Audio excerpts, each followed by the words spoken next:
Mahal na mahal namin kayong lahat. Damang-dama namin ang bigat ng mga pinagdaanan ninyo. Paumanhin kung kinakailangan namin kayong pasayawin at pakantahin kanina. Ang bigat-bigat sa loob namin yun, pero kailangan lang namin panindigan yung trabaho namin. Pero nahahabag kami sa mga nangyari sa inyong lahat. Hindi namin alam kung paano kayo matutulungan dahil ang dami nyo. Hindi rin naman kami ganun kadami. Kinausap ko kanina yung mga kasamahan ko rito sa dressing room. Hindi kami doon sa... Kasi nung kinausap ko, nagkasundo kami, mag-aambag-ambag kami, at kayong lahat maghahati-hati sa 1 million pesos.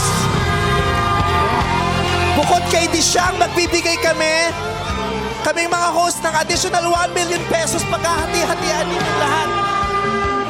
Para umuwi kayong may bitbit ngayong Pasko.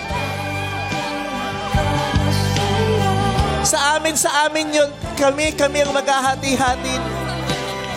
Pamasko namin sa inyo. Kung ano man ang abutin nun pag hinati-hati para sa inyo yun. Merry Christmas po. Ayan, maraming salamat sa aking mga kasamahan dito sa mga Showtime host. Thank you very much for your heart. Maraming salamat sa inyo. Merry Christmas sa inyong lahat. We love you guys. Merry Bumangon kayo. Marami. Tulong na kayo ng langit sa amin po. Thank you, Lord po. Bumangon kayo, utang na loob. Ha? At bumoto kayo ng tama. Yes. Huwag nang magpapaloko, ha? Maraming salamat. Muli, maraming salamat sa McDonald's. McDonald's, maraming salamat po talaga. Last minute, maraming sinagip nyo tong araw to. Maraming salamat. At sa mga sponsors, salamat po. Maraming salamat.